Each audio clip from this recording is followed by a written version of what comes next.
Hey yo everyone, the Fat Boy back with round 3 or part 3 of this Formula 1 driver career mode.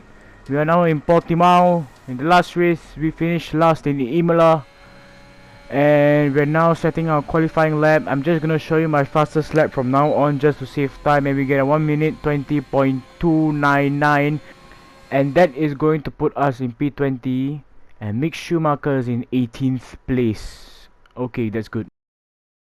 Good day today. Let's have your take on it. Who's your main competition on the grid?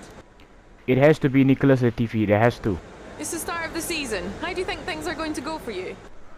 Why you want to ask me in third round? You can't tell this early. Great. Well, that's everything.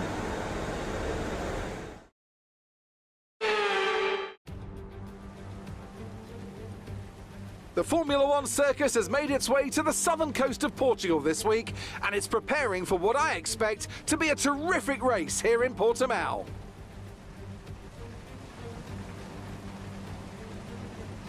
A lap of Portimao is 2.9 miles long, and it's made up of 15 turns, 9 right-handers and 6 left-handers. It's been described as a roller coaster with a lot of elevation changes.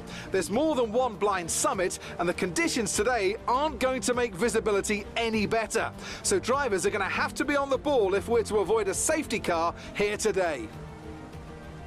It's not going to be plain sailing for our drivers today, although with the sky falling as it is, perhaps sailing isn't too far from the truth. Anthony Davidson, could be a wet one today. Great to have you with us. What are your thoughts? It is a touch damp, isn't it? Well, as a driver, there are 3 big things to worry about when racing in these kind of conditions: standing water, tyre temperature and visibility. Judging distance to the cars around you is really tricky when you're driving through the vast amounts of spray that these wet weather Pirelli tyres kick up. Let's run you through the driver grid order for today's exciting race. Valtteri Bottas lines up on pole position, and it's Lewis Hamilton alongside. Looking at the rest of today's grid, we have Verstappen, Perez, Lando Norris and Leclerc, Ricciardo, Gasly, Vettel and Yuki Tsunoda, Ocon, Stroll, George Russell and Raikkonen, Giovinazzi, Sainz, they've taken a grid penalty, Mick Schumacher and Nicholas Latifi. The Black Mamba and Fernando Alonso rounds off the grid. And now it's time to head down to the track.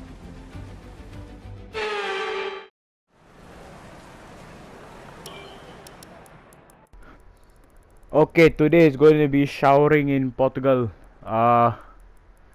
We're just filling the car down by 1 lap because we're going to be much slower in the turns, so we're going to save a whole lot of fuel. And this car, I think this car is going to have a lot of oversteer, so I guess it's going to be very hard track to master as well. So now we're heading into the race. I removed the formation lap, so here come the 5 lights. This lights out and away we go. We don't get a good start in the wets. We are now lagging behind and we're now last. Alonso, who had the grid penalty, is now ahead of us.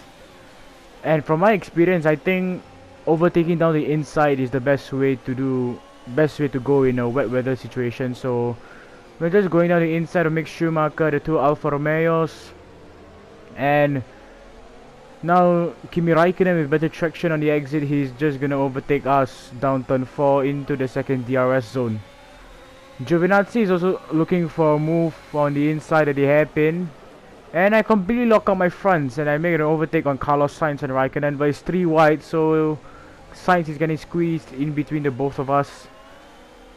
And just look at him and Raikkonen. I just have too much wheel spin to the car, and like coming into lap 7, because there's not much drama at all, like I've just been lagging behind, and now Giovinazzi overtaken me, and now you're wondering why the video is just so short, because of this crash right here. Like wow, like there's too much wheel spin. The rear end just acted on me, I guess, and we're now retiring from the race. Just like that, our race is done within 7 laps. I hate the wet weather so much, like really. It's a performance that our Portuguese Grand Prix winners can be justifiably proud of, and I'm sure there'll be celebrations tonight. Anthony Davidson, what helped them deliver this result, do you think? It's a heroic effort for any driver to race in conditions like these, and seeing them fight their way to the front was very special indeed. They were able to find all the grip, all the good lines, and had the confidence to get on the power to top it all off. That's what pushed them into first place here today.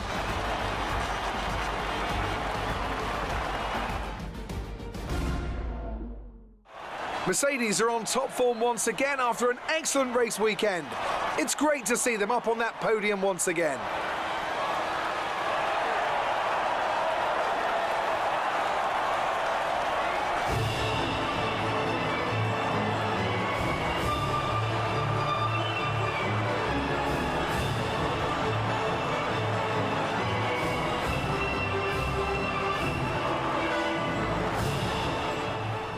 So we're now in last, and Mick Schumacher is also out as well. This is a double DNF for the Haas F1 team.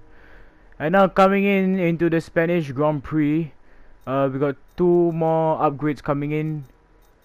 And if you come this far, just be sure to like, sub, and turn on notifications for those who haven't. And I'll just see you next time. Bye bye.